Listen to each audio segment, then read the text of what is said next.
विद्यार्थी मित्रांनो, स्वागत आहे आपलं यूट्यूब चॅनल ज्याचं नाव आहे मोहित मोटिवेटेड एक्झाम चॅनल। आज आपण बघणार आहोत शिक्षक भरतीबद्दल आलेली एक नवीन अपडेट। ती अपडेट कोणती आहे तर चला तर सुरुवात करूया व्हिडिओला। संच मान्यता मुळावर संच मान्यता रद्द न झाल्याचं तीव्र आंदोलन करण्याचा महाराष्ट्र राज्य प्राथमिक शिक्षक संघाचा निर्णय। मान्यता तत्काळ रद्द करा। बारामती राज्य शासनाच्या संच मान्यतेच्या नव्या शासन निर्णयामुळे राज्यभरात हजारो शिक्षक अतिरिक्त झाले आहेत। ही संच मान्यता तत्काळ रद्द करावी अशी मागणी महाराष्ट्र राज्य प्राथमिक शिक्षक संघाने केल्याची माहिती राज्याध्यक्ष बाळासाहेब मारणे यांनी दिली। राज्य शासनाने संच मान्यतेची सुधारित धोरण 15 मार्च 2024 रोजी प्रसिद्ध केले। या वर्षीच्या ऑनलाईन संच मान्यता शाळा लॉग इनला उपलब्ध झालेल्या आहेत। या संच मान्यतेमुळे लहान शाळांमध्ये तिसऱ्या शिक्षकाच्या मंजुरीसाठी पूर्वीची 61 पटाची आहे 76 पर्यंत वाढवलेली आहे। त्यामुळे लहान शाळांना तिसरा शिक्षक नव्याने मंजूर होण्याचा मार्ग जवळपास बंद झालेला आहे। 210 पेक्षा जास्त पटसंख्येच्या शाळांवर पुढील प्रत्येक शिक्षकासाठी 30 ऐवजी 40 विद्यार्थी संख्येची अट ठेवलेली आहे।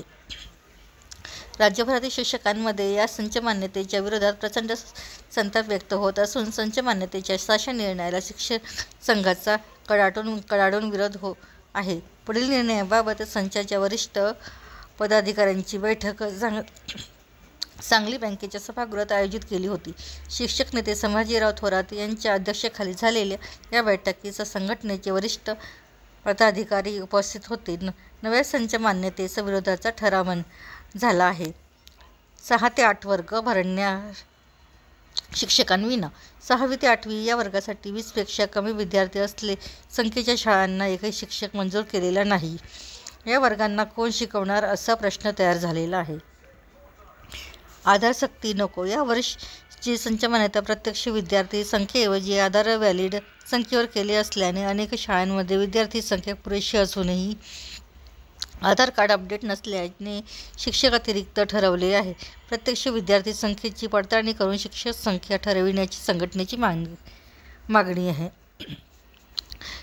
शाळांचे कंबरडे मोडणार। पहिलं आहे राज्यस्तरावर अर्ज विनंती याद्वारे ही संच मान्यता रद्द न झाल्यास तीव्र आंदोलन करण्याचा निर्णयही घेण्यात आला आहे। समाजशास्त्र पदवीधर यामध्ये हद्दपार होणार आहेत। संच मान्यतेचा नवा शासन निर्णय ग्रामीण भागातील सरकारी शाळांकडे कंबरडे मोडणारे आहेत। दुसरं आहे शिक्षणासारख्या पायाभूत व्यवस्थेमध्ये कर्मचारी कपातीचे दूरगामी परिणाम होतील। शासनाने संच मान्यता जुन्या पद्धतीनेच करावी अन्यथा आंदोलनाशिवाय पर्याय नसण्याचा इशारा मारणे यांनी दिला आहे। राज्यभरातील शिक्षकांमध्ये या संच मान्यतेच्या विरोधात प्रचंड संताप व्यक्त होत असून या निर्णयाला शिक्षक संघाकडून कडाडून विरोध होत आहे। व्हिडिओ आवडल्यास व्हिडिओला लाईक करा, शेअर करा, कमेंट्स करा आणि अशाच नवीन अपडेट पाहण्यासाठी चॅनलला सबस्क्राईब करायला विसरू नका।